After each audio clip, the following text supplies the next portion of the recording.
Raka itsangatsy tompoko hivavaka. Vavaka isika tompoko. Indray ny hafaliponay Jesosy raha mbola notaritinao indray tamin'ity maraina ity. Hanatrika anao. Tonga ny fotoana zao Jesosy izay hitsonjovanao ny tsirairay indray amin'ity maraina vaovao izay nomenao ity. Hanangananao anay, hanavaozanao anay indray Jesosy amin'ity maraina ity. Hamelombelomanao izay rehetra matimaty any anatinay ihany. Hanavaozanao ny fiainam-po amam-panahinay, hampahirezanao anay.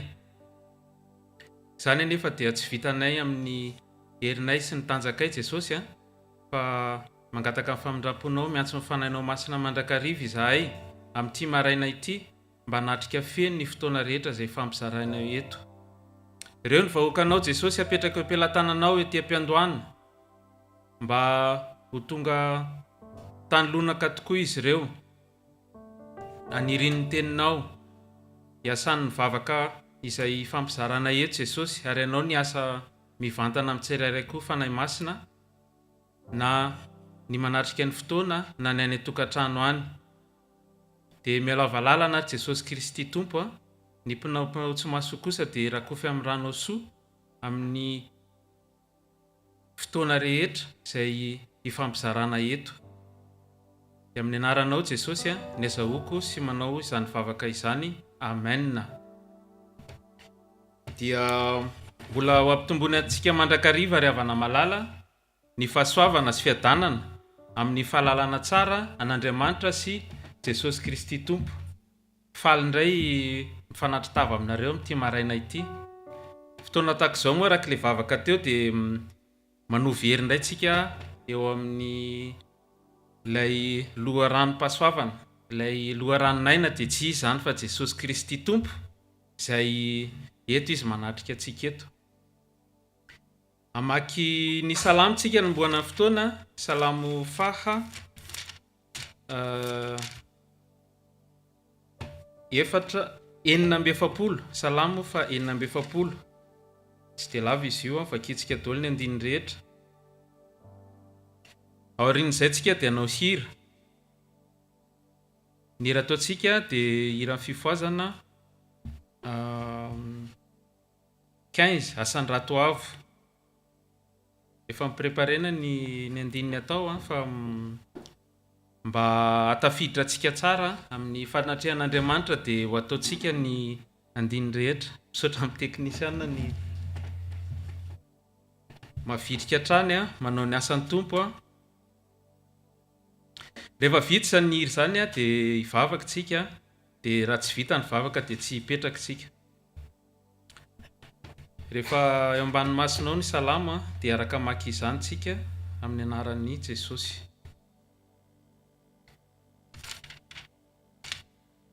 Mivaky toy izao ny soramandry.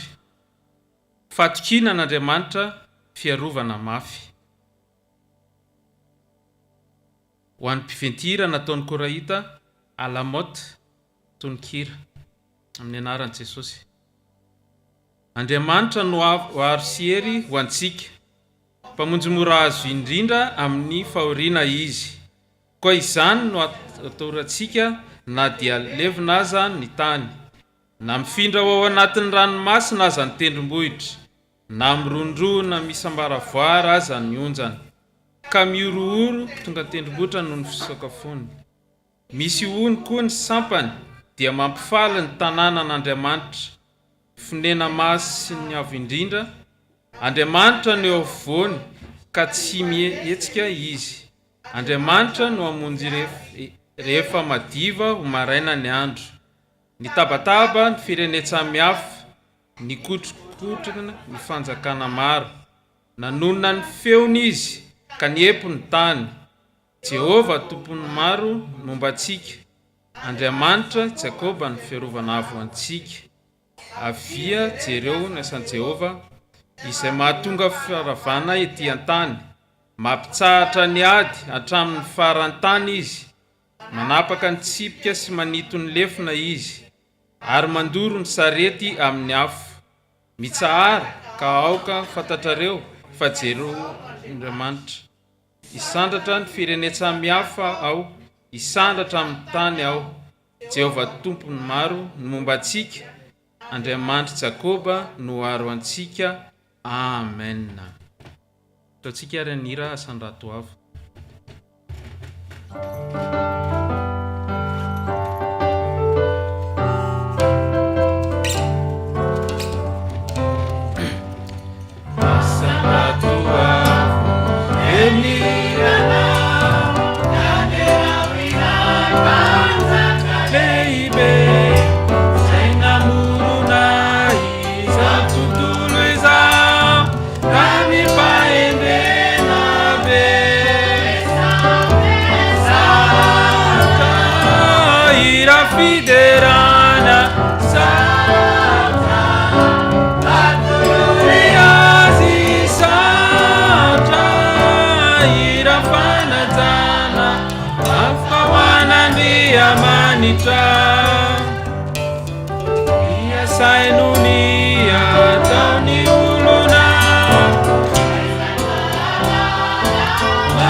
Zany nikaika-pananay amty maraina ty Jesosy, velona ampisaoranao mandrakariva izahay na inona mitranga amin'ny fiainanay ety ambonin'ny tany ety.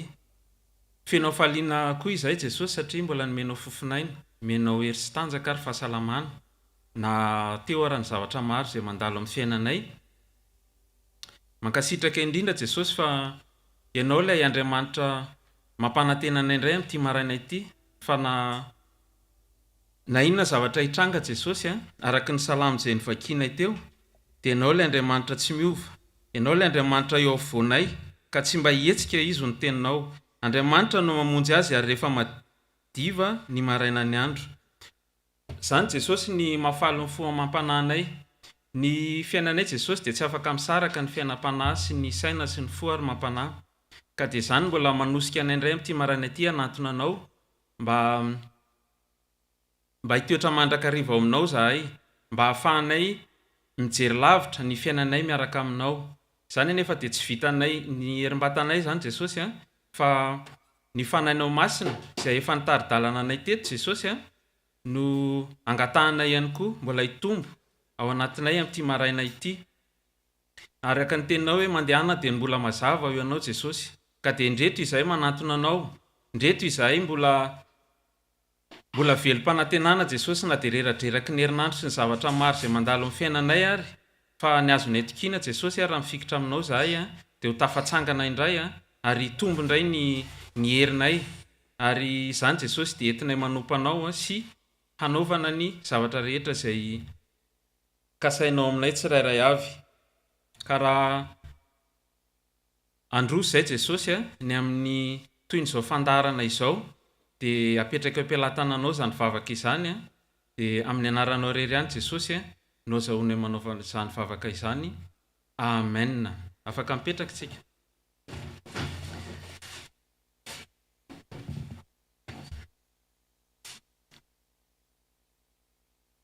Tonga satsika eo amin'ny tenin'Andriamanitra fa ho fanomanam-panahintsika tsirairay avy a, amin'ny andraisantsika n'izany tenin'Andriamanitra izany a, dia hanao hira anankiray aloha tsika. Ny hira voalahatra ao amin'ny boky hira fifoazana 7:30, ny 1:1, ny 1:2, ny 1:3.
Ny sitrapon'Andriamanitra izay voamana ho asoanao amin'ity maraina ity dia hitantsika eo amin'ny bokin'ny Romana, Romana 12:12.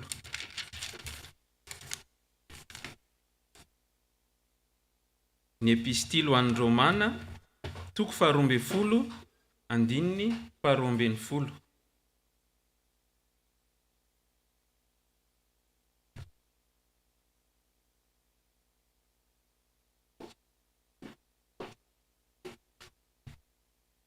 Rehefa hitantsika ny teny dia vakiana amin'ny anaran'i Jesosy. mifalia amin'ny fanantenana, miareta amin'ny fahoriana, mahareta amin'ny fivavahana. Mifalia mandrakariva, mifalia amin'ny fanantenana, miareta amin'ny fahoriana, mahareta amin'ny fivavahana. Amen. Izay indray ry havana sitrapon'Andriamanitra izay tonga amiko sy aminao amin'ity maraina ity. Tsy tonga foana izany raha tonga amin'izao faraparan'ny volana septambra izao, efa madiva ifarana sady koa ny taona, volana vitsivitsy sisa. Karazana rappel ihany no izany tenin'Andriamanitra izany fa ny zavatra fantatra aloha, rehefa miaraka amin'Andriamanitra ry havana malala, dia tsy tian'Andriamanitra tsika hipetraka amin'ny toerana izay efa misy atsika, na mbola tsy confortable izany. Ara-panahiny resahantsika, na mbola tsy confortable na efa mandroso tsara ianao amin'ny tompo, na noho ny antony maro samihafa ianao dia mbola tsy tao anatin'izany. Fa ny tenin'Andriamanitra tahak'itony, indrindra amin'ny andro tahaka izao, dia ny tanjon'Andriamanitra voalohany ao anatiny dia ny hanome hery anao aloha voalohany indrindra, satria tsy afaka ny handray izany zasy ianao raha tsy mahazo hery. Ny manaraka dia araka ny fanazavana fohy teo dia tian'Andriamanitra zasy ianao androso, fa tsy toetra amin'ny na mionona amin'izay fahanananao. Tena nara-panahiny resahantsika. Koa raha milaza ny tenin'Andriamanitra amin'ity maraina ity manao hoe mifalia amin'ny fanantenana, miareta amin'ny fahoriana, mahareta amin'ny fivavahana. Le farany io zany no jerentsika akaiky, le mahareta amin'ny fivavahana. Fianam-panahintsika sy kristianina dia tsy afaka misaraka amin'izany tsika. Ary rehefa nandinidinika sy namakafaka ny antso ny fanahy masiny ahoana ny tondrana ny teny amin'ity maraina ity, dia misy teny maromaro no meny fa anankiray ihany ny rahantsika mifampizara. Ary amin'ny Apokalipsy 21:5 ary izy manao hoe le tapany faharoa fa vakiako daholo izy rehetra. Aroy ilay amin'ny anaran'i Jesosy, aroy ilay mipetraka ao amin'ny seza fiandrianana, indro avaosiko ny zavatra rehetra. Aroa koa izy, soraty fa mahatoky sy marina ireo tenin'ireo, indro avaosiko ny zavatra rehetra. Manavao azy ianao indray Andriamanitra amin'ity maraina ity. Izay ny tanjony, izay ny tanjon'Andriamanitra. Manavao izy mba ahafahako sy ahafahanao miakatra amboniny mety ho difficulté, mety fahaloton'ny fo sy ny sisasisa izay tsy ho voatanisa. Araka ny teny teo hoe tsy vitan'ny herintsika samy rery nefa izany, fa manatona an'Andriamanitra mandrakariva itsika.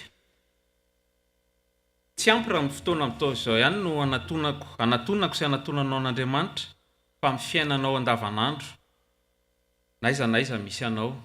Koa tadidio ary manomboka amin'ity andronao ity, fa Andriamanitra dia manome hery anao foana izy ary mazava ny teniny hoe mahareta amin'ny fivavahana, ary mazava koa ny teny fampahirezana ao anatin'izany teny izany ao amin'ny Apokalipsy 21:5 manao hoe indro havaosiko ny zavatra rehetra. Izay ny sotrapon'Andriamanitra amiko sy aminao dia havana malala amin'ity maraina ity. Tsy nisy natanteraka izany anefa itsika, fa noho ny antony maro samihafa dia mety mbola merikerika. Alohan'ny anaovantsika vavaka fonana dia anao hira anankiray tsika raha mety nareo. Anao hira anankiray tsika dia aveontsika anao vavaka fonana dia omena ny teny famelan-keloka. Aiza izy teo? Ry tompo malala, misaotra tompoko.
tonga zao ny fotoana Jesosy anatonana ianao raha vao nanomboka zao fotoana zao zay Jesosy dia feno zavatra naneriterana tany anatinay tany, feno tepitepy, feno ahiahy. No ny antony maro samihafa Jesosy mandalo amin'ny fiainanay sy mandalo amin'ny manodidina anay. Ankehitriny Jesosy dia manatona anao zahay. Ianao nefa niteny fa izay mitsotra ny fahotany ho ianao no nambinina Jesosy. Ka indreto izay tsirairay avy Jesosy manatona anao, manokatra ny sainay, ny vavanay, ny molotray zay Jesosy miondrika mpanajana eo aminao, mitondra ny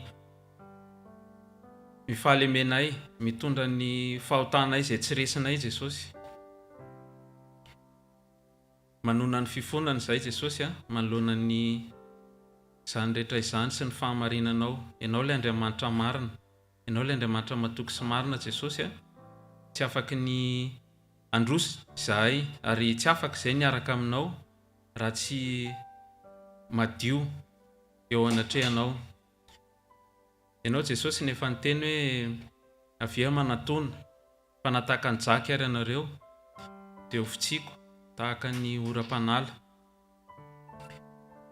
Tsy atsara velantseo masonao zay Jesosy fa aoka ianao nijery ny ao anatinay ao, ireo tena mbola izay tsy resinay mihitsy Jesosy, izay mbola manavesatra anay nefa izay te hanaraka anao, te hanaradianao, mba te hanao ny marina ihany zay Jesosy, mba te hitoetra mandrakariva amin'ny fanatrehanao ihany Jesosy fa no ny anton'izany faloton'ny fonay, ny zavatra izay tafiditra anatin'ny fonay sy ny zavatra mampalahelo anay sy ny zavatra mahatery anay amin'ny fiainana andavanandro Jesosy no hevitra manasaraka anay aminao. Ko amin'ity maraina ity Jesosy tantano amin'ny tanakavana famarinanao zahay fa zavela ho kivy zahay, zavela ho ketraka izahay, mifona aminao zahay Jesosy amin'ny fo mamelahy heloka. Ary ireo ny vahoakanao tsirairay Jesosy apetraka am-pelantananao izay vavaka tena vao am-po Jesosy dia tena renao ianao, ka mamindra fo mamelahy heloka Jesosy azavela hitoetra amin'izany izahay fa te handroso izahay araka aminao, te hitombo mihitsy izay Jesosy araka aminao, ary araka ny teny sitraponao masina teo dia ny teny ianao hoe mareta amin'ny fivavahana. Aoka Jesosy ilay solika soa, aoka Jesosy ilay jiro fahazavana, ilay teny fanantenana izay namelomelomanay ianao tamin'ity maraina ity sy napetraka ao anatinay hatramin'izay Jesosy dia hitondra hery fananganana anay izany amin'ity maraina ity, ary mino sy matoky sady izay Jesosy fa miasa ianao aminay tsirairay avy, ary tsy olona fotsiny izay Jesosy amin'ny moanay, amin'ny tenanay, fa ianao koa nefa naniraka anay nefa hiasa mikery amin'ny manodidina anay, ampitombony mba hinday ny fanjakanao, ary mba tena ho vavolombelonao tokoa amin'ny fiainanay andavanandro Jesosy. Mino sy matoky Jesosy fa zany vavaka fohy dia fohy, na dia tsy taka ny fanaon'ireo anjelinao any an-danitra ary dia miaino ianao satria fanahinao masina no mitarika nay tsirairay avy amin'ity maraina ity hanandratana izany vavaka izany. Misaotra Jesosy fa nenonao ny vavaky ny tsirairay, misaotra Jesosy fa efa manomboka heninay tsirairay avy fa mitombo ny hery aty anatinay Jesosy, ka dia ny vavaka fonana no hitsahatra Jesosy fa ianao no mbola hitoetra mandrakariva aminay tsirairay avy amin'izao maraina izao. Dia amin'ny anaranao Jesosy no anaovako izany vavaka izany. Amen.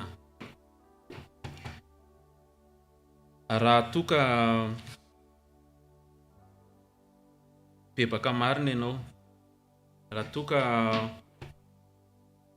nanonona ianao na zavatra anankiray fotsiny ary napetraka ao teo amin'ny tompo tamin'ity maraina ity, dia aza menatra fa mitsangana fa ndray teny famelan-keloka tsika.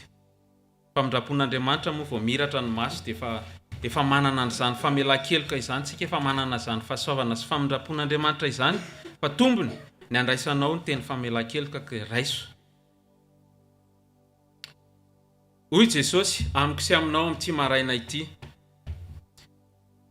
sambatra ny olona izay voavela ny fahotany, sambatra ny olona izay tsy sain'i Jehovah heloka ary tsy misy fitaka ny fanahiny. Amen. Afaka mipetraka isika.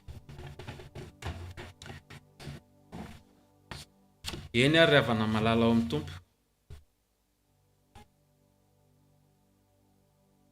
Asa raha misy école alahady androany, eny tompo mangataka mpanajana, tompona andraikitra mba handroso.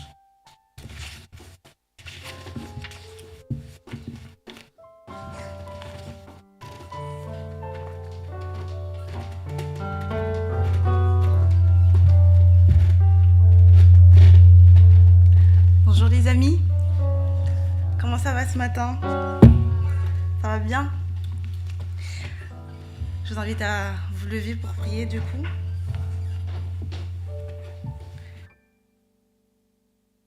Prions.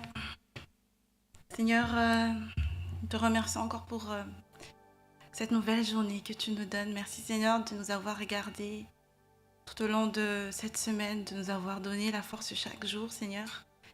Et merci Seigneur pour ce temps, Seigneur, qui est préparé pour toi, Seigneur. Ce temps qui est consacré pour toi. Et merci parce que tu es là déjà parmi nous. C'est toi, Seigneur, qui nous a attendus. Et merci pour ta présence parmi nous ce matin. Seigneur, merci parce que c'est ton Saint-Esprit qui nous a conduits. Et ce matin, Seigneur, je prie que chaque personne ici présente soit restaurée encore, que la force de chacun soit renouvelée en toi. Toi qui es la source de la vie. Et c'est vers toi, Seigneur, que nous demandons la force. Et vraiment merci, Seigneur, parce que tu ne nous as pas laissés chez nous, Seigneur, dans notre lit ce matin. Mais tu nous as conduits ici, Seigneur, et tu veux encore nous parler. Tu veux encore nous encourager, Seigneur. Tu veux nous exhorter et merci infiniment. Saint-Esprit, je demande, Seigneur, de remplir nos cœurs. Vraiment que nos cœurs, Seigneur, soient disposés à recevoir ta parole, à recevoir ton message et fais taire, Seigneur, les bruits de ce monde, mais que nos yeux soient fixés sur toi ce matin. Enlève, Seigneur, toute déconcentration. Et Seigneur, je te prie de rendre visite dans le cœur de chacun ce matin.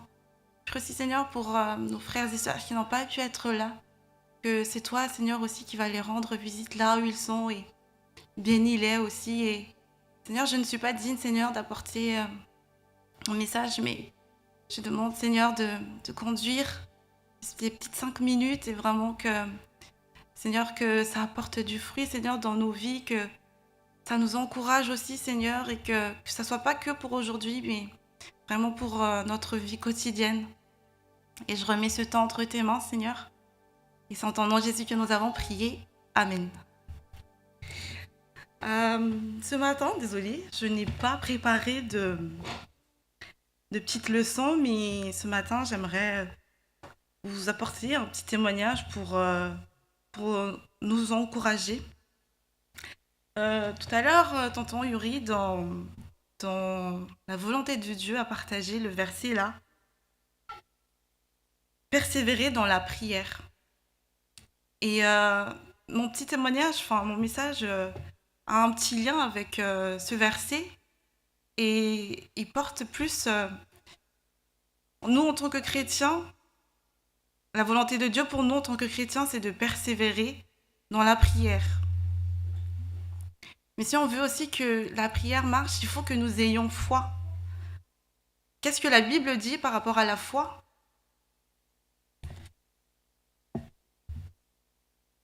Quelle est la définition de la foi ? La foi, c'est la ferme assurance des choses qu'on espère, la démonstration de celles qu'on ne voit pas. Et peut-être dans notre vie, on prie pour quelque chose de spécial et on n'a pas la réponse tout de suite. Pourtant, il nous faut la foi. Et en fait, je vais faire un petit témoignage du coup. Je suis à la recherche d'emploi en ce moment. Et j'étais un peu découragée, enfin pas découragée, mais du coup je suis inscrite à Pôle emploi, donc il faut faire plein de choses.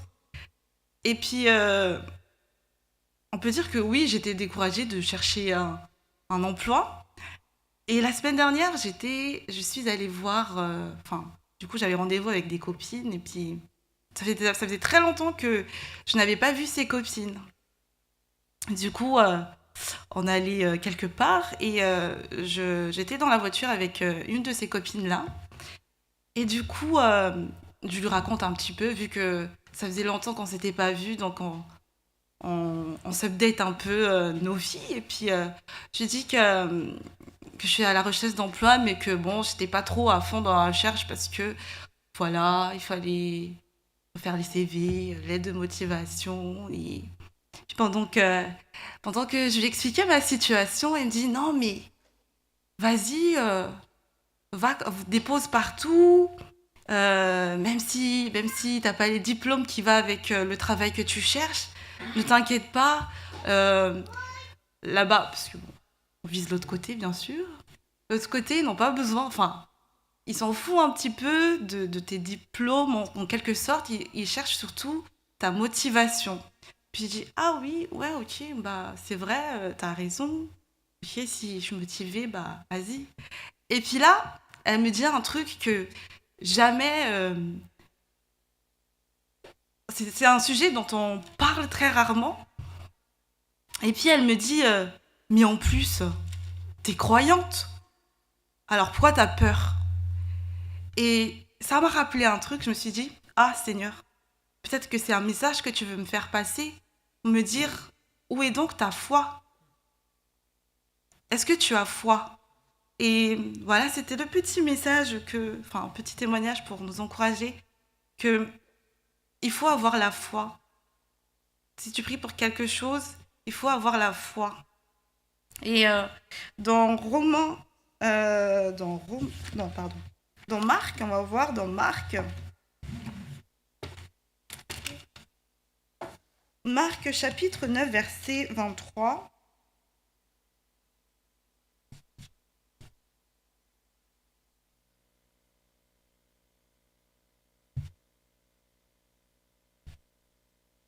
Le sous-titre en haut, c'est écrit guérison d'un démoniaque.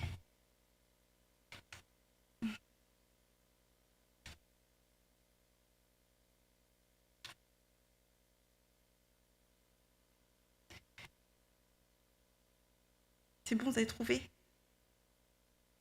Alors, Jésus lui dit, si tu peux.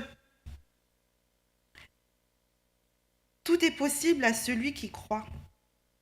Et là, vous voyez, le si tu peux, c'est pas juste si tu peux en hypothèse. Là, c'est si tu peux, point d'exclamation. Ça veut dire que tu peux, si tu as la foi. Si tu crois que c'est possible, alors tu peux.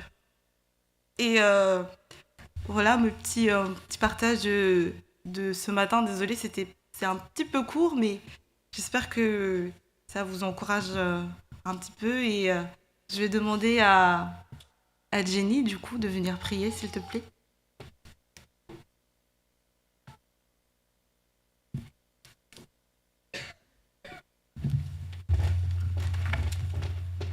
Prions. Merci Jésus pour cette nouvelle journée que tu nous as donnée aujourd'hui. Merci Seigneur pour le nouveau souffle de vie, Seigneur, que tu nous as donné ce matin. Et merci pour chaque personne présente dans ta maison, Seigneur. Et je te demande de bénir aussi ceux qui n'ont pas pu venir aujourd'hui. Et Seigneur, je te demande pardon pour tous nos péchés, Seigneur. Pardonne-nous si on n'a pas fait ta volonté. Et je te demande, s'il te plaît, Jésus, de nous donner du courage, Seigneur, de nous donner la foi, Seigneur, s'il te plaît. Et que dans les obstacles de tous les jours, Seigneur, qu'on ne se décourage pas. Et Seigneur, je remets entre tes mains le reste du culte et le cœur de chacun, Seigneur. Et c'est en ton nom que j'ai cette prière. Amen.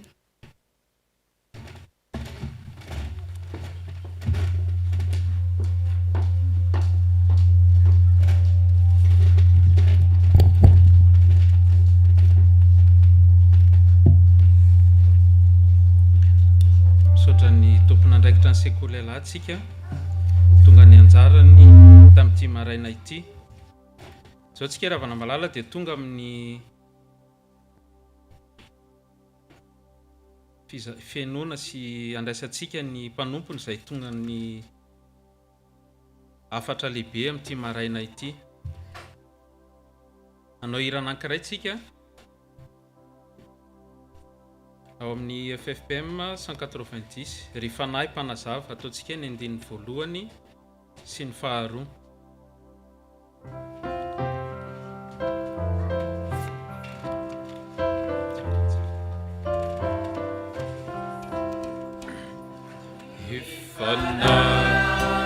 Mpanazava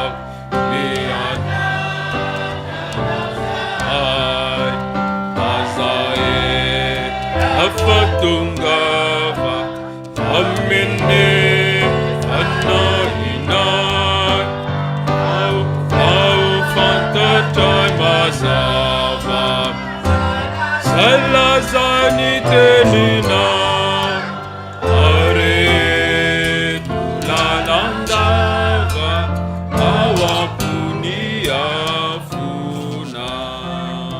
Andiny faharoa. Jesus imitenena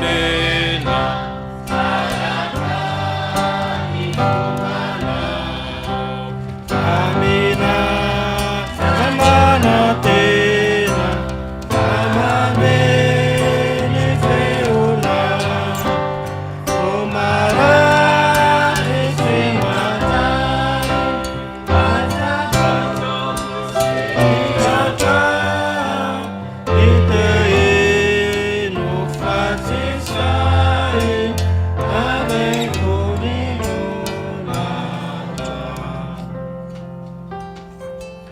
iary vavaka hatranytsika tompo ry Andriamanitra rainay ao ianao no tomponay, ianao ilay Andriamanitra Davida, Andriamanitra Isaka, Andriamanitra Abrahama, ianao ilay mpamorona, ianao ilay izy hatr'izay hatr'izay. Misaotra tompony amin'ny fotoana izay mbola notendrenao mba hahafahany indray mitomba amin'ny alalan'ny teninao. Misaotra anao fanahy masina amin'ny fibitsehanao ny tsirairay avy, ny fitaomanao ny tsirairay avy, niala tany atokantrano ka tonga soamatsara eto amin'izao fotoana izao indray aho.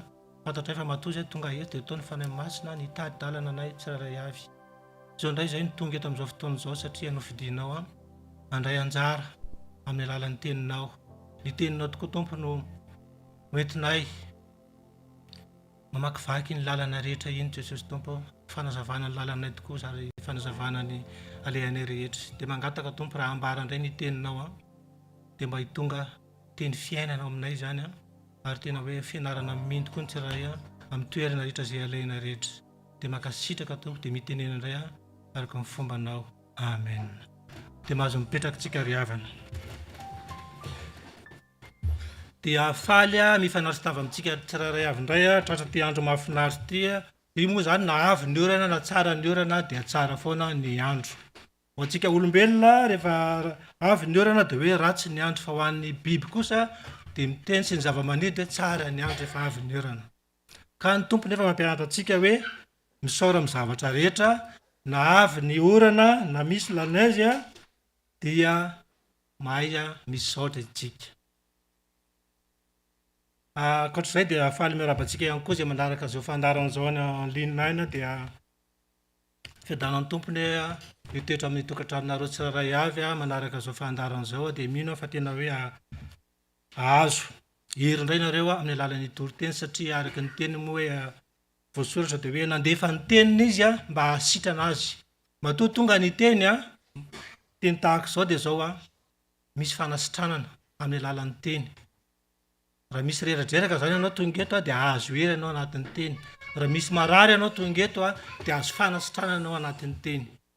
Dia mangataka antsika tena hoe anana izay fifantohana tanteraka izay satria tenin'Andriamanitra no ambara, Andriamanitra no mandefa ny teniny mba hanasitrana antsika tsirairay avy, hanamboatra antsika tsirairay avy, hampiorina antsika, hanangana antsika ao anatin'ny fiainam-panahy tsirairay avy. Dia izay no teny kely. Faly daholo fa antsika aloha androany. Kristianina tokony faly mitsikitsiky na misy ary ny problème na misy ny adi-panahy dia izao tsy ny zavatra misy no mamahatra ny fifaliantsika, fa araka ny voasoratra amin'ny Salamana dia hoe loharaniko rehetra dia ao amin'ny Jehova. Averintsika indray mandeha loharaniko rehetra dia ao amin'ny Jehova. Ny fifaliantsika rehetra dia aiza? Ao amin'ny Jehova. Tsy miankina amin'ny zavatra nanana, tsy miankina amin'ny problème, fa ny loharano rehetra dia ao amin'ny Jehova. Tamin'ny herinandro ka Iliana dia niteny tao an-trano, maman, il est où le bonheur? Aiza hozy izy ny bonheur? Iliana, c'est elle la son âge. Elle demande à sa mère, maman, il est où le bonheur? Raha mipetraka amintsika izay fanontaniana izay dia hoe aiza ny bonheur? Aiza tokoa misy izany atao hoe fifaliana, fiadanana izany, aiza? Ao amin'ny Jehova irery ihany. Dia ao amin'ny Jehova irery ihany dia amin'ny alalan'ny teniny haintsika tsara. Dia matoa tsika zany tonga eto na dia somary nangatsiatsika, somary nanerikerika ary dia izao tsy nahasakana antsika ny fandriana mafana, ny télé, ny connexion, fa tonga tsika nitady connexion eo amin'ny Tompo. Dia izay no tena hoe zava-dehibe. Hiditra amin'ny tenin'Andriamanitra tsika tena hoe misaotra tena misaotra aloha, satria tsy nisy loanza zany aloha dia somary mivalapatra kely androany. Dia rehefa mivalapatra kely dia mangataka antsika tena hoe indrindra mpanao ny traduction mba tena hanazava, satria be dia be ny hafatra, maro ny tantara ao anatin'izay dia mino fa tena hoe handray ny hafatritsika. Je ne sais pas si on peut afficher les thèmes aujourd'hui, Stéphanie, s'il te plaît. Dia maka ny tenin'Andriamanitra sary tsika dia eo amin'ny asan'ny apôstôly sokafana bokintsika izay nitondra. Raha tsy nitondra baiboly ianao dia tsy here ianao zany. Tady izay. Raha tsy nitondra baiboly ianao dia tsy here ianao zany. Tenenina akaikinao ty n'est pas sérieux.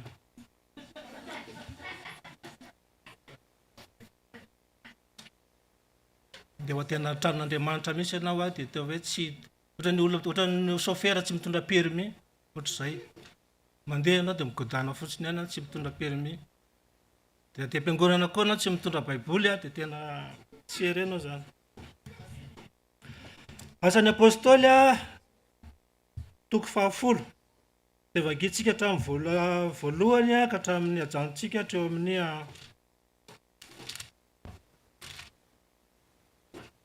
fahadimy ambin'ny folo. Asan'ny apôstôly toko 10 andiny voalohany ka hatramin'ny fahadimy ambin'ny folo dia vakintsika amin'ny anaran'ny Tompo. Ery ambony moa dia misy miteny hoe ny amin'ny Cornelio. Ary nisy lehilahy anankiray tany Kaisaria atao hoe Cornelio, kapiteny tamin'ny antoko miaramila atao hoe Italiana. Ary mpivavaka tsara sady matahotra an'Andriamanitra izy mba amin'ny ankonany rehetra ka nanao fiatrana be tamin'olona sady nivavaka tamin'Andriamanitra mandrakariva. Ary izy nahita miharihary tamin'ny fahitana rehefa tokony tamin'ny ora 7 atoandro. Fa indro nisy anjelin Jehova niditra tao aminy ka nanao taminy hoe ry Cornelio. Ary noho nimbanjina azy izy dia raiky taotra ka nanao hoe ahoana tompoko? Ary izy nanao taminy hoe ny fivavakao sy ny fiantranao dia efa tafakatra ho fahampahatsiarovana eo anatrehan'Andriamanitra. Koa ankehitriny manira olona hakany Jopa ka ampanalao Simona anankiray izay atao koa hoe Petera, mitoetra amin'ny Simona mpandoa koditra izy eo amoron-dranomasina ny tranony. Ary rehefa lasa ny anjely izay niteny tamin'ny Cornelio dia niantso roa lahy tamin'ny mpanompony sy miaramila mpivavaka anankiray isan'izay nanaraka azy isan'andro. Ary rehefa nambarany taminy izany rehetra izany dia naniraka azy hakany Jopa izy. Ary noho ny ampitso raha mbola nandeha teny an-dalana izy ireo ka mby teo akaiky ny tanàna dia niakatra teo amin'ny tampon-trano Petera mba hivavaka. Rehefa tokony tamin'ny ora 9 dia noana loatra izy ka te hihinana, ka raha mbola natao ny nahandro dia azo tsindrimandry izy ka nahita lanitra misokatra sady nisy zavatra midina toa lamba lehibe nampidina tamin'ny zorony 4 amin'ny tany. Ary tao anatiny dia nisy biby rehetra izay manatongotra efatra sy zava-mandady sy mikisaka ety an-tany ary ny voro manidina. Ary nisy feo nanao taminy hoe mitsangana ry Petera, vonoka hano fa ho Petera, sanatria tompoko fa tsy mbola nihinana zava-pahadiana na tsy madio aho, fa olay feo tamin'ny fanondrony. Izay efa nidiovin'Andriamanitra dia azo ataonao ho fady. Amen. Ray masino manamasinana amin'ny fahamarinana, antenao fahamarinana. Amen. Io no angalantsika teny fampianarana androny dia hoe izay efa nodiovin'Andriamanitra dia azo ataonao fady.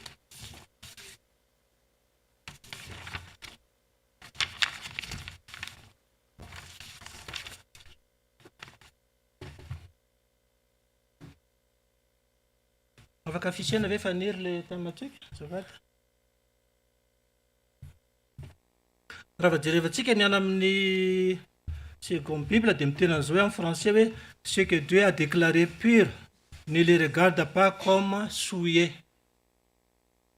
Revantsika indray ny marita ny Bible dia miteny hoe les choses que Dieu a purifié ne les tient point pour souiller. Ana amin'ny Darby indray dia miteny an'izao hoe ce que Dieu a purifié toi ne les tient pas pour impur. Androany ny toritena dia tena misadrese ho antsika kristianina, misy karazan-droa ny kristianina, ny anankiray le efa nateraky indray, ny anankiray le mbola kristianina mbola eo tsy mafana tsy mangatsika. Zay zany misadrese amintsika kristianina zany ny toriteny androany. Raha vajerevantsika ny tantara dia zao teo amin'ny taranaka Israely, teo amin'ny zanaka Israely, teo amin'ny Jiosy dia misy natao hoe fady. Misy zavapady ary tena hoe fady voalohany indrindra teo amin'ny Jiosy dia hoe fady ny manandrara amin'ny firenena hafa, zany hoe manao business miaraka amin'olona pays hafa zany. Fady ny miantrano any amin'ny gentilisa, any amin'ny gentilisa zany dia any amin'ny tsy voafora. Fady zany teo amin'ny taranaky ny Jiosy zany zay na dia hoe Jiosy izy fa tsy taranaky tsy zanaky Israely zany dia fady, satria misy koa Jiosy taranaky Abrahama fa tsy tao anatin'le ino moa zany le foko 12. Dia teo amin'ny zanak'Israely koa dia misy ny sakafo fady, indrindra reo biby misy hoe misy kitro hoe ohatran'ny ganagana reny, misy mihity le mitambatra le tanany dia misy le biby mandady, misy ny sakafo fady. Zany hoe tamin'ny andro taloha zany dia be da be ny fady teo amin'ny Jiosy. Ary rehefa tsika araka ny tantara io dia rehefa mivavaka nisy mpivavaka tsara Cornelio, ty Cornelio ty dia hafa firenena, tsy tao anatin'ny fireneny jiosy zany izy a fa hiaraka amin'ny voambara moa de hoe italianina izy de rehefa mivavaka tsara izy a de haintsika tsara fa Andriamanitra de be fitiavana ary Andriamanitra dia rehefa nivavaka tsara sady hoe manao fiantrana zany ty Cornelio ty de rehefa tafakatra teo alatrehan'Andriamanitra ny fivavana de Andriamanitra mihitsy no naniraka anjely hoe ndana ampanalao Petera fa mipetraka ao amin'ny tranony mitoetra amin'ny Simona ozy izy mpandotra hoditra de rehefa nampanilaina izy a dia Petera aloha alohany natongavan'le olona paka de nanehon'Andriamanitra fahagagana zany hoe nampidin'Andriamanitra rehefa tao anatin'ny anohanana izy a de nampidiny daholo reo karazana sakafo rehetra reo hoe ano dia fantatsika tsara fa Petera mahajiosy azy de zao mitandrina tsara hoe misy sakafo fadina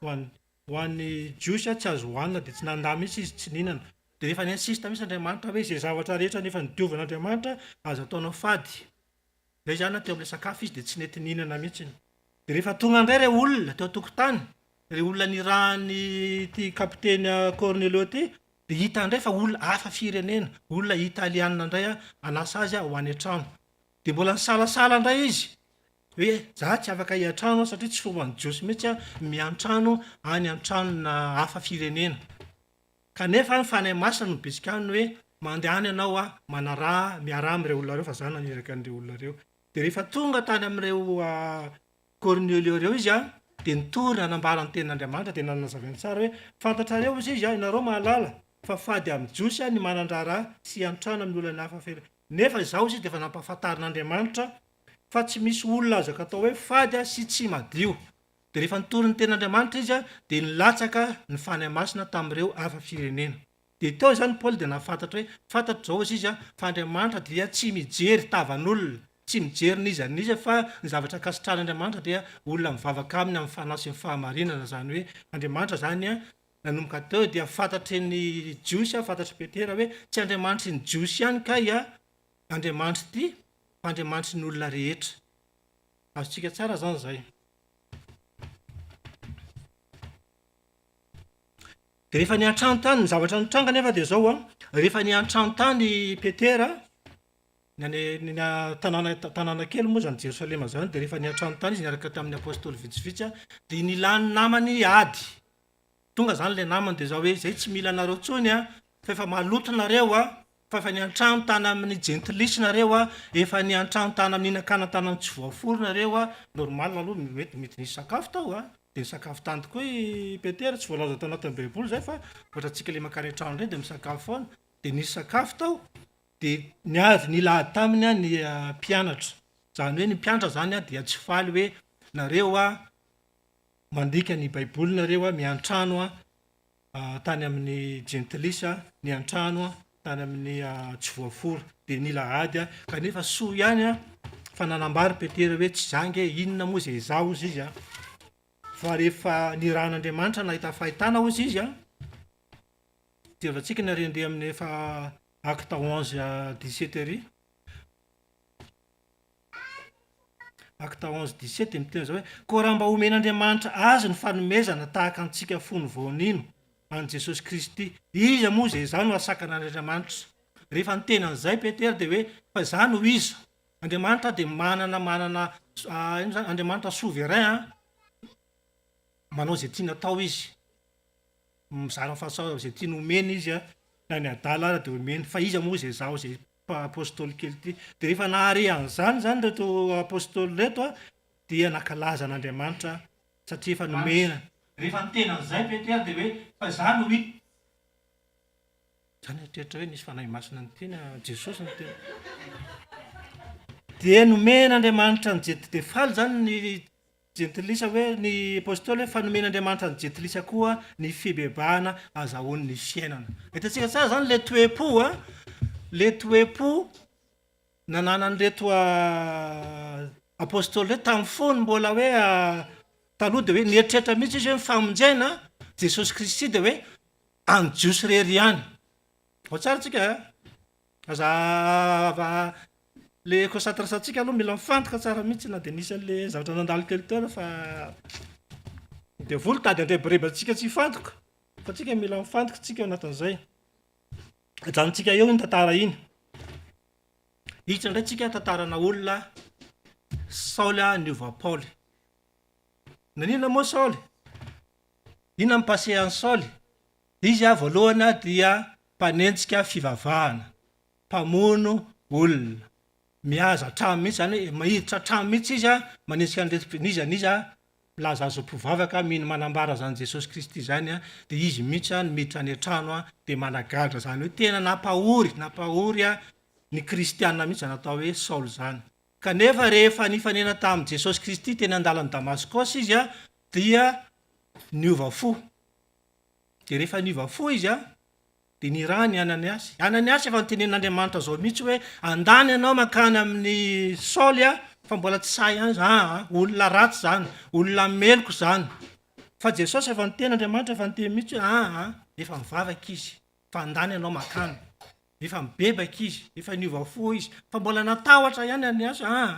Fa fantatro ny lazan'izany olona zany, olona ratsy zany, olona mampahory zany olona zany zany tsy andeha ho any. Fa ny insista mihitsy efa masina andana dia olona efa fanaka voafidy izy fanambarana ny anarako. Dia naveo izy dia nandeha ihany. Dia rehefa tena mibebaka ary Saoly dia novana Paul ny anarany. Dia rehefa Paul ty indray nandeha niona tamin'ny mpianatra tany Jerosalema dia tsy nentina indray azy mpianatra ny apôstôly satria hoe io le mpamono ny Stefana. Satria Stefana moa novonoiny tamin'izany fotoana izany dia tsy nentina indray azy ny mpianana.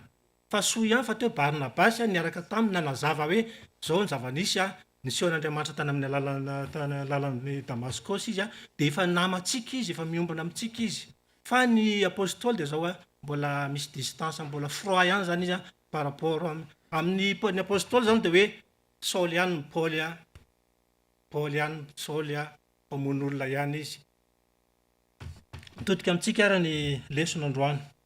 Itsika kristianina. Itsika kristianina matetika rehefa misy olona, tsika rehefa tena hoe ao anatina efa nandroso dia rehefa misy olona tena maloto avany tonga eo anatrehan'ny tompo dia tsika indraindray mbola misalasala, mbola tsy tena hoe mandray ny afatra reny ambarany reny mpanompo reny. Misy tantaranaka ina moa zany Leôsy zao. Ty tena dia volobelona mihitsy ty. Io mainty tena mainty ngizina mihitsy hatramin'ny atadoana hatrany ambany io. Ataontsika zany izy hoe Maria Magdalena mpijangajanga, tratra teo mpijangajangana mihitsy. Tena maloto mpamono olona. Ohatran'io koa ny mpitozy amin'ny Paul io.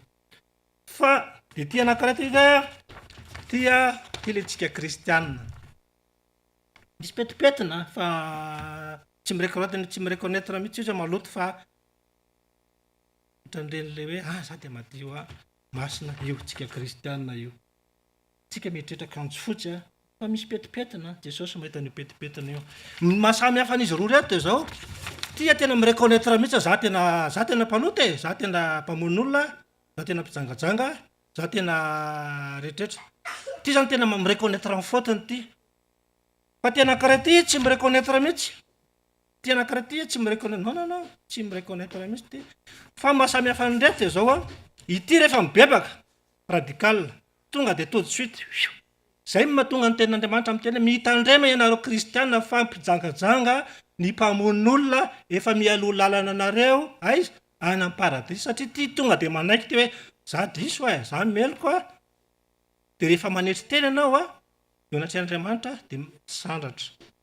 Fa ty anankiray ty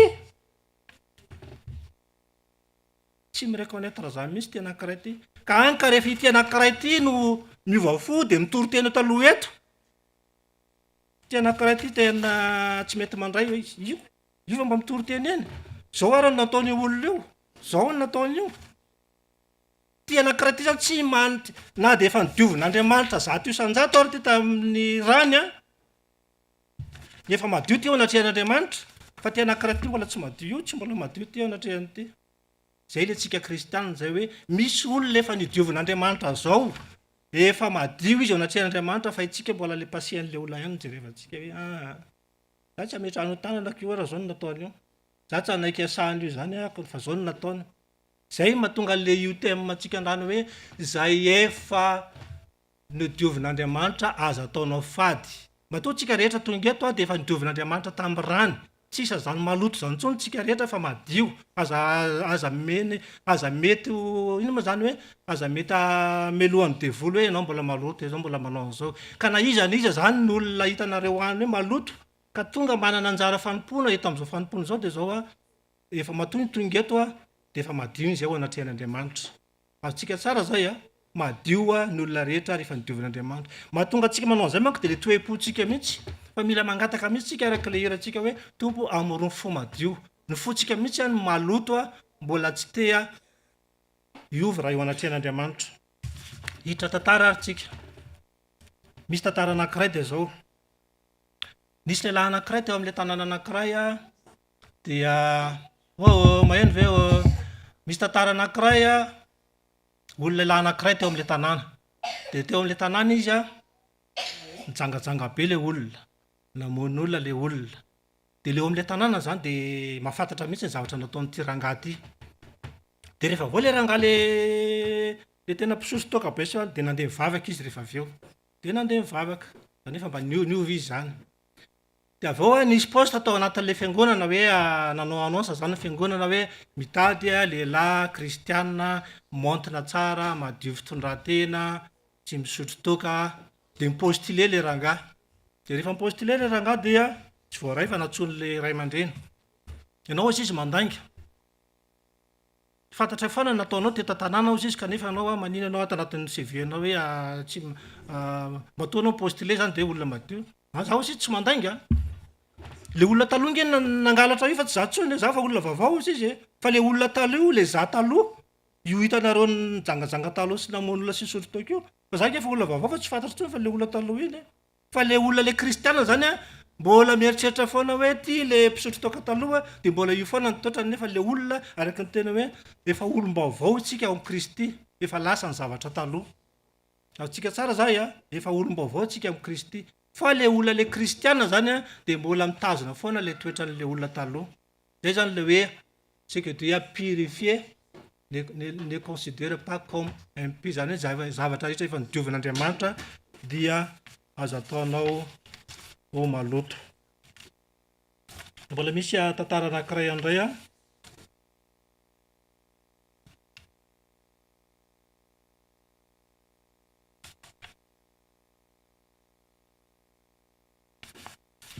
tantara anankiray indray ty a tantara anankiray ohatra exemple misy olona eto mijoro vavolombelona za de nisaotra an'Andriamanitra fa de nanala zaza foana taloha le fintelo nanala zaza zay a de nisaotra an'Andriamanitra fa mibebaka teo anatrehan'Andriamanitra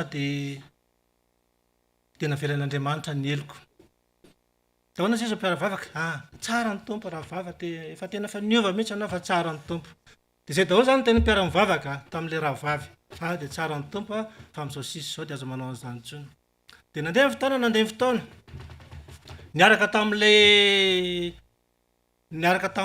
mpiara-mivavaka ary le ankizy vavy tao tam-piangonana zany hoe lasa nanao sipa le mpiara-mivavaka de hoe iroso am' raharaha de niresaka tam'y ray aman-dreny de ahoana izy le ray aman-dreny le ankizy iny ara le nijoro vavolombelona tam'le nanala zazako ianao iaraka amin'iny hitanao raha tsara zany zay a le sain'le mpino zany le milaza azo kristianina be io aminazy iny a asiakanao le sary teo moa aminazy iny a mbola tsy miaraka amin'iny zany anao hafa baraka zay efa iny le nijoro vavolombelona teo nanala zaza tiako tenena amitsika zany de za hoe niza rehefa nidiovin'Andriamanitra de azo ataonao hoe maloto tsao fa madio anatrehan'Andriamanitra fa Andriamanitra ara fa nitsipona n'iny tiako tenena nitsipona iny tany anatin'ny zordira mba ho amarinina fa itsika indray mieritreritra azy hoe maloto fa tiako ty zany zay olona rehetra nidiovin'Andriamanitra zany a ato amin'ny fiangonana inona toetra inona de zao a tokony ho raisitsika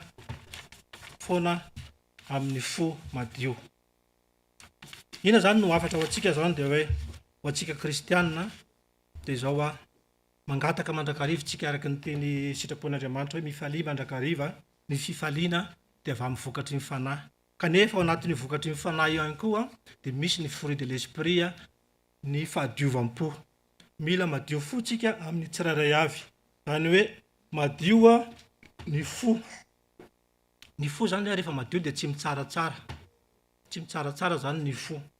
Dia ny fo ihany koa rehefa madio dia tsy manana compassion, zany hoe rehefa tena vao mahita olona anankiray fotsiny zany anao hoe latsaka dia tsy mitsara anao fa tonga dia Jesosy tiany zanakao vetiko eo anatrehanao, mitondram-bavaka ianao zay. Dia rehefa tsara fotsiny ny toe-pon'i Jesosy, ny toe-pon'i Jesosy raha nahita Petera, fatany Petera fa nanda azy ny telo, fa fatany koa Petera no ambadiky Petera dia hoe ty olona ty rehefa ilatsahan'ny fanahy masiny ty olona ty tonga dia 3 arivo no mibebaka. Zany hoe tsy nitoetra amin'ny Petera zao no jerevany, fa ny ao ambadiky izay hoe rehefa latsahan'ity olona ty dia fitaovana mahomby eo anatrehan'Andriamanitra, dia tsy mitsara mihitsy Andriamanitra, tsy nitsara amin'ny Petera Jesosy fa vao tsokatra amin'ny fasana dia Petera nitadiavana hoe andana ambany teneny Petera fa miandra azy any Jerosalema. Hitantsika tsara zany hoe misy olona tena hoe madritra, misy olona tena hoe fakifakin'olona, fa zao mbola men'Andriamanitra tombon'andro reny, fa reny ny olona reny arak'ilay tenin'Andriamanitra hoe ny adalan'izao tontolo zao no entina mpamenatra ny endry, reny no antsoin'Andriamanitra ho fidiana mpamenatra ny endry hitory teny any ariana any. Zany hoe tsy tsika zany manana an'izay, mila manana an'izay toe-po zay zany tsika, tsy mitsara fa toe-po madio. Rehefa mijery olona anankiray zany tsika dia par compassion foana hoe matoa ty mbola men'Andriamanitra tombon'andro dia mbola misy ilan'Andriamanitra ny olona io. Zay zany le hoe mahatonga antsika kristiana zany tena hoe mbola tafalatsaka ao anatin'izay fitsaratsarana zay mbola tsy mandray, mbola tsy mandray reny olona tena hoe naditra be solafaka be reny dia satria mbola fotsika mihitsy no mbola mila diovina zany. Dia mila manana zany ny hafatra ho antsika zany zao hoe mila manana izay toe-po madio zay zany tsika, tsy mitsaratsara fa mentsika fa matoa ny olona anankiray manao asan'Andriamanitra dia efa nidiovin'Andriamanitra, efa madio eo anatrehan'Andriamanitra. Ary izay mihitsy no nahatonga an'ilay mahita ihany tantarantsika tao anatin'ilay Maria Magdalena, rehefa tratra nijangajanga ilay olona dia zao, ny olona moa rehefa misy tratra nijangajanga zay dia nentina izy rehetraretra nakeo amin'i Jesosy. Dia rehefa nentina izy rehetraretra tao amin'i Jesosy dia ilay olona rehetraretra zany tsy nahita fa ny fahotan'ilay olona io no hitany. Nefa ilay izy nataon'i Jesosy miverina indray ilay izy hoe jereo indray fahotanareo. Azonareo tsara zany natifitsy Jesosy ilay basy indray zany ohatr'izao moa zany rehefa mitsara. Anao zany tsika rehefa mitsara olona manendry olona ianao dia ilay anankifiry mankaty amintsika. Atao hoe ty zany, atao hoe ty telo zany manondra teo amintsika. Dia ry manondra teo amintsika iny dia nataon'i Jesosy amin'izao naverina ny Jesosy aminazy indray hoe izay tsy nanota taminareo nao kitorabato aminy. Dia misy tantara anankiray ohatrany. Raha ohatra zany tsika io zao misy écran dia misesitsika rehetraretra. Eo satria zavatra rehetraretra moa ko enregistré. Ho alefantsika eo daholo ny zavatra nataontsika rehetra nomboka tamin'ny mbola kely alefa vidéo eo daholo na ianao tany amin'ny dosy, na ianao tany amin'ny toalette, taiza izay nataonao rehetra zany aseho. Misy majany eto tsika, tsoka daholo tsika dia tahak'izay reto olona reto. Rehefa nitondra izy ty tratrareny jangajanga Jesosy zay tsy nanota taminareo nao kitorabato aminy. Tiako tenenina zany dia zao hoe aoka zany tsika tena anana fo madio eo anatrehan'ny rahalahy, eo anatrehan'ny rahavavy satria matoa reny natsoin'Andriamanitra dia efa nidiovin'Andriamanitra, efa madio reny eo anatrehan'Andriamanitra fa aza ataonao maloto intsony, aza tsaratsarainao intsony, aza tenitenenao intsony fa itsika mila mitondra tena eo anatrehan'Andriamanitra, zany hoe tena tsika zany no entintsika eo anatrehan'Andriamanitra. Zay no hafatra fa mino fa tena hoe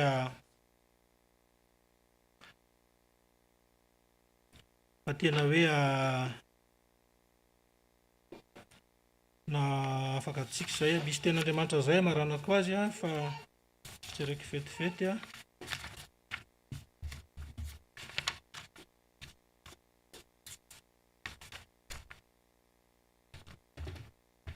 amin'ny Romaina 3:10 dia hoe tsy misy marina na dia iray arosy izy ka mila mitandrina isika mba hiala amin'ny toe-po mitsara ary anaiky fa isika rehetra reto dia efa samy nidiovin'Andriamanitra daholo.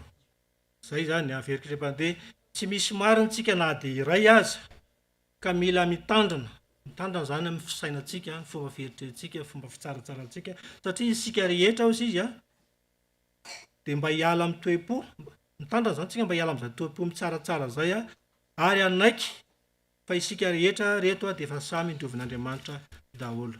Voninahitra dia ho an'Andriamanitra irery ihany. Amen. Hivavaka asika. Jesosy rainay dia mankasitraka tompony amin'ny teny izay nambara satria fantatra tokoa matoa tonga ny teny dia mbola misy zavatra tianao ambarina ompony tsirairay avy a mba hanana toe-po tsy mitsaratsara izahay a tena toe-po pira jesosy a no entinay mijery hoe tena manana compassion reny rahalahy reny rahanabavy a zay nentinao satria matoa izy tonga eto matoa izy nomenao anjara fanompoana matoa izy anatsoinao a dia fantatra eto mifahinao no efa nanadio azy ianao no efa nanafaka azy tamin'ny alalan'ny rahanao dia mangataka mandrakarivo zay tompo satria izay mihitsy no mitsaratsara matetika an'ireny namanay reny a reny mpiara-miazakazaka namanay reny indrindraindrindra dia isorana tanay zany folo letika zany a fo mitsaratsara zany fampitoera tanatiny kosa ny fo madio fo feno fitiavana mba azahoanay tena hoe mahita ny tavanao satria araka ny tenao zay madio am-po no ahitan'Andriamanitra dia mametraka ampelantananao tompo ny fotoana rehetra mavoninahitry ny naranao foana zavatra zay ataonao eto makasitraka raha io amen.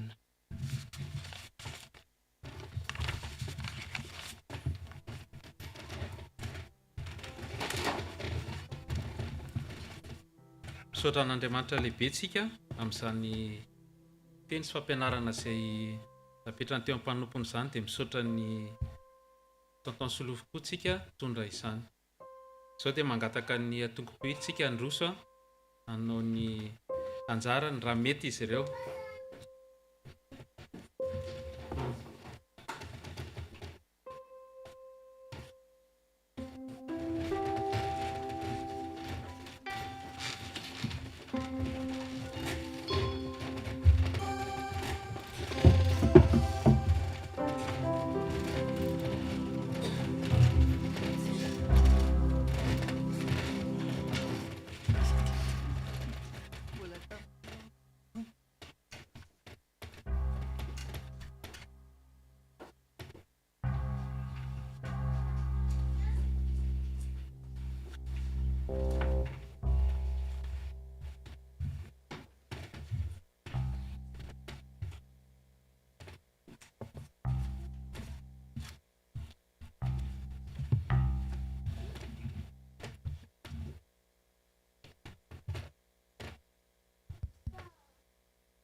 anjarany zao tsika dia tonga amin'ny filazan-draharaha ka dia manasanao ianao izany. Mbola miarabantsika rehetra amin'ny anaran'i Jesosy Kristy Tompo. Ny vaovao-piangonantsika dia amin'ny alahady izao ry havana dia misy ny fandraisana fanasan'ny tompo ka nasana antsika rehetra hanatrika izany satria ho avy ny ray aman-dreny dada Topero Ramanantsoa. Ny fotoanantsika dia amin'ny folo sasany tsy diso Jesosy miandry antsika eto. Izao ry havana mandritry ny 5 andro tsika manao ny ara-nofontsika tonga ara-potoana tsara ny amin'ny toeram-piasana. Ny asabotsitsika meny Jesosy fialan-tsasatra.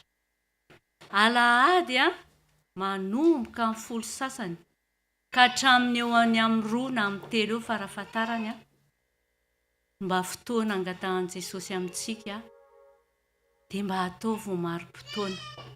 Samy miezaka ry havana. Amin'ny folo sasany ny fotoana omeny Jesosy antsika eto dia amin'ny folo sasany efa tokony samy maka toerana daholo isika rehetrarehetra. Tsy misy mandehandeha intsony fa tokony efa hanomam-panahy hipetraka. Raha ohatra ianao ka tara dia rehefa mirava ny fotoam-pivavahana dia afaka mifampiarahaba isika. Fa tsy mbola mitsangana indray hifampiarahaba. Izany ry havana dia hamezantsika voninahitra an'Andriamanitra. Ataovy ambony noho ny patron izay esanao zao Jesosy hivavahantsika izao. Sotra tompo. Manaraka izany ny fivorian'ny birao dia misy foana isaky ny alarobia amin'ny 7 ora alina. Ny sampana dia ny korala dia mianatra hira manomboka amin'ny 5 latsa-kafe fa tsy diso ny fotoanantsika eto. Ny sampana sekolela tsy ny STK mandefa mesazy ihany angambany zareo ny momba izany. Ny mpiandro koa dia mazotoa isika rehetra mijery ny mesazy izay alefan'ny ray aman-dreny. Zay alohan'ny amaranana azy misy namantsika vao tonga koa dia feno soa mangataka amin'ny feno soa hitsangana. Izy namantsika vaovao koa izy opera koa izy tonga eto hiaraka hideran'Andriamanitra amintsika dia miarabanao amin'ny anaran'i Jesosy zahay dia mifaly mandray anao ary koa rehefa afaka dia ngava hideran'Andriamanitra eto isika fa miandry anao zay. Ny fandaminana rehetra dia azonay atao daholo ny fakananao any amin'ny gara sy ny fomba fatoriana. Sotra betsaka. Zay vaovao voalaza teto ry havana dia ho voninahitry n'Andriamanitra rery ihany. Amen.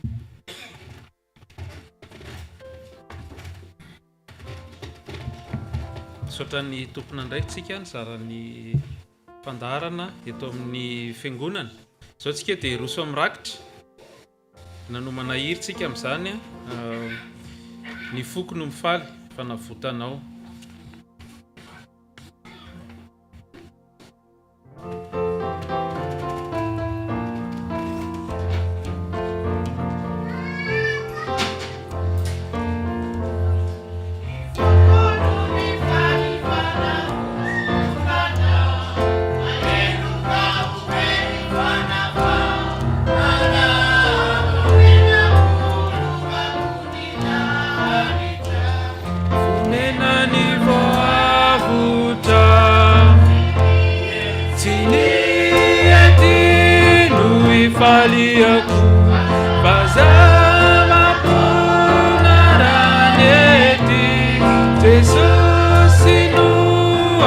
Sanau ni fu arianda ni tari epizat tiba mai unona amula manuti dinani luna sinuti zainu finidiku tinasti mami babatu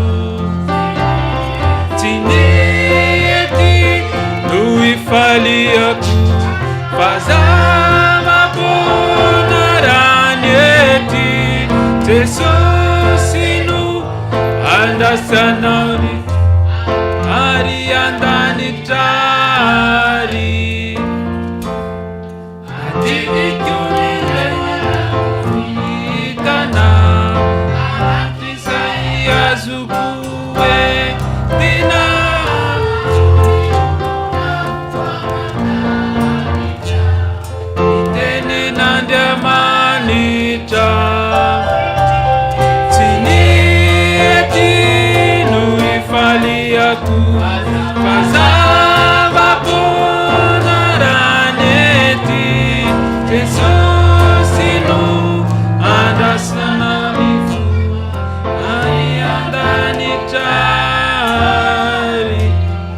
Vavakantsika tompoko. Sokafo ny vavanao fa nao vavaka fanolora-tena isika.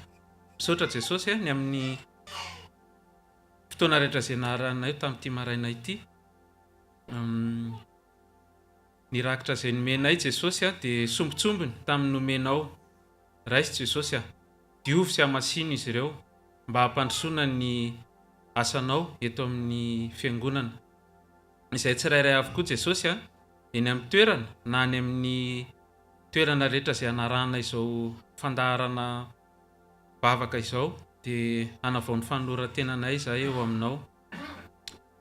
Indro apetraka am-pelantananao ny olona tsirairay Jesosy izay manao izany. Raiso fa izany ny fanatitra kasitrahanao Jesosy. Dia an'Andriamanitra irery ihany ny voninahitra. Amen. Afaka mipetraka tsika.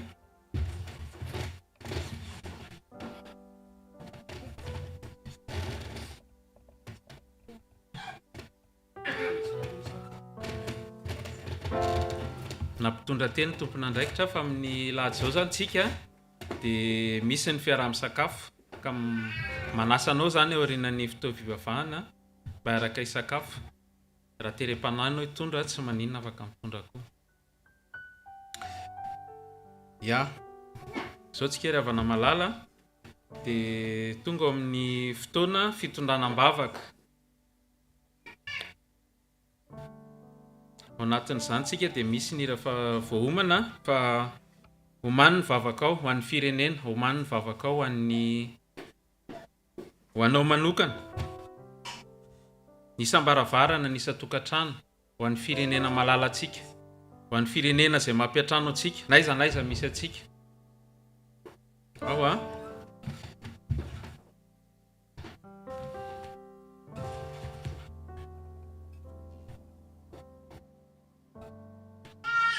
vavaka aritsika.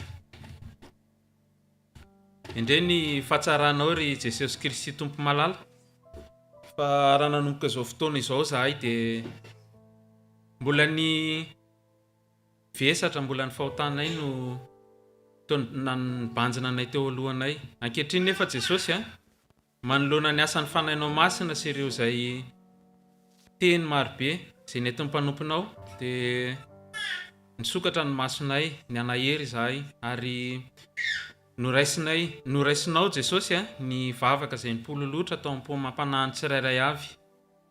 Raha nomboka izao sy hanohy izao fotoana izao zay Jesosy dia velom-pisaoranao mandrakariva ary misaotra ihany koa ny amin'ny toerana izay nomenao ahafahanay manao ny fotoam-pivavahana. Misaotra ny amin'ny olona izay mitondram-bavaka izao fotoana izao Jesosy ka nahafahanay nantotosa azy.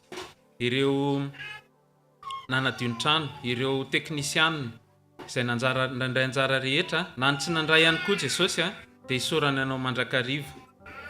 Apetraka am-pelantananao ihany koa Jesosy izay olona rehetra manaraka izao fotoana izao mba tsy ho fotoana very anarahan'izy ireo tsirairay avy any tokantranony ihany fa mba hisy vokatsoa amin'ny fiainana, hisy vokatsoa amin'ny fiainam-panahy Jesosy.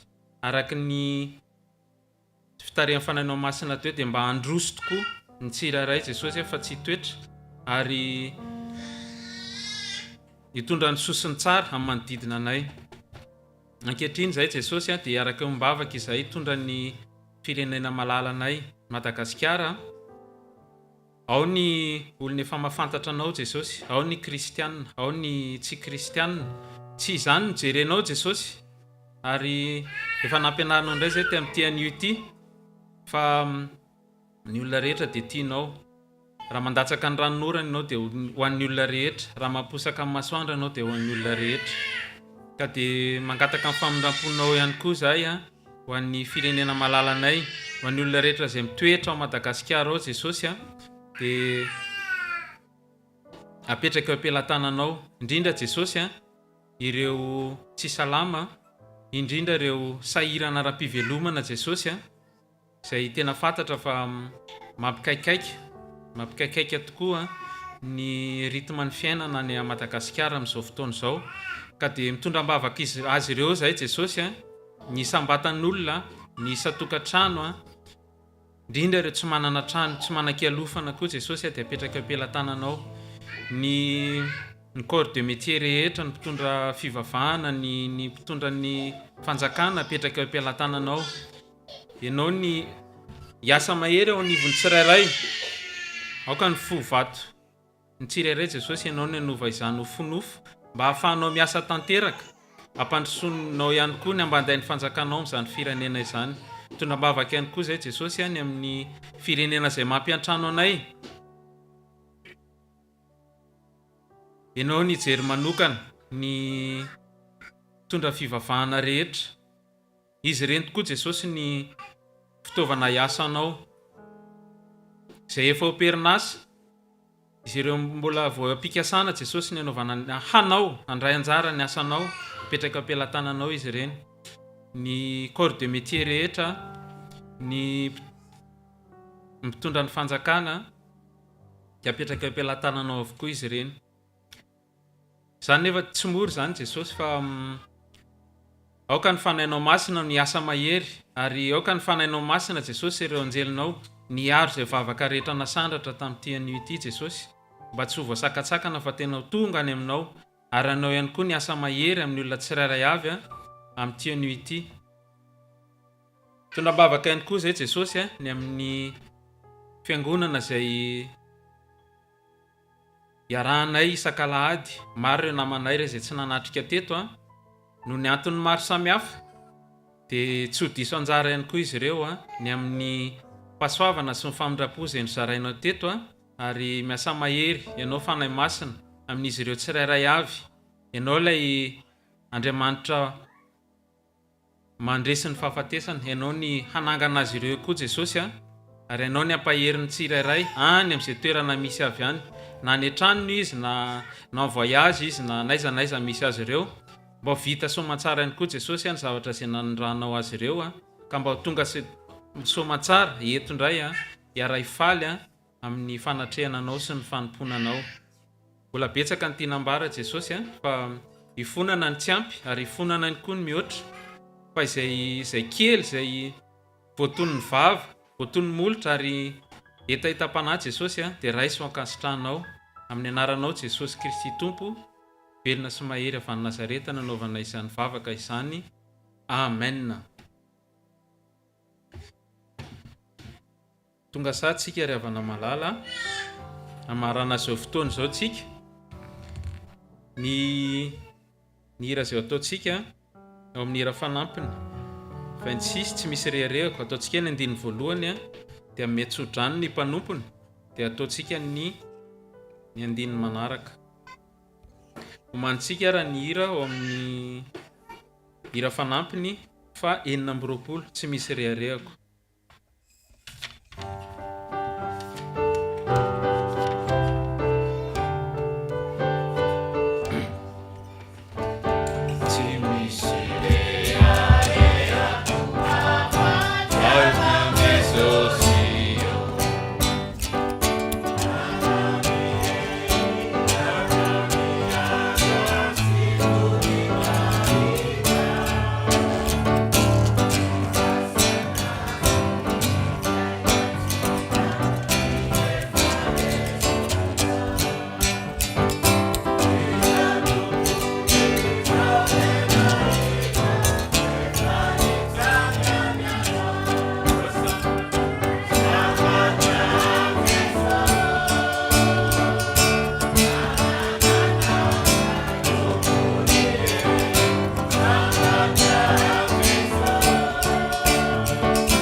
Tenin'ny tompo hoe tsika mamakivaky indray amin'ny herinandro iny dia zao hoe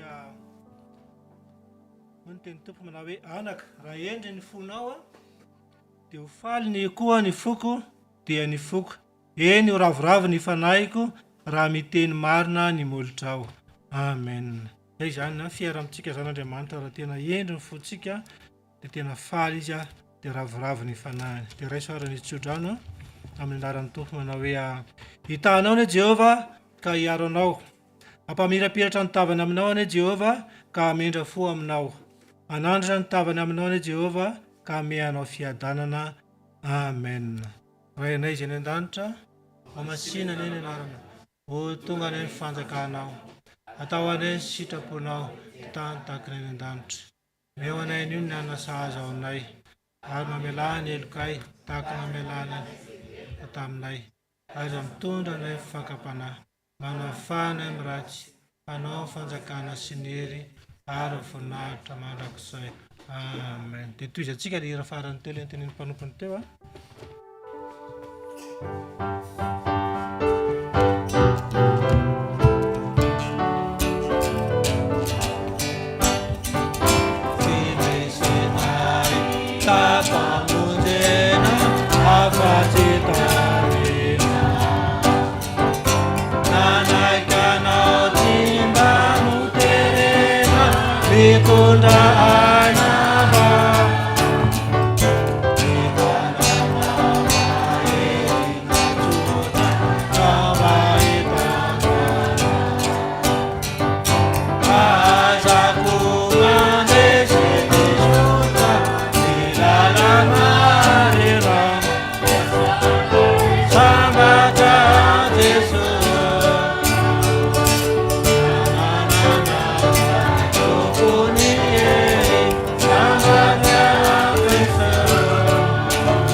Amin'ny anaran'ny Ray sy ny Zanaka ary ny Fanahy Masina.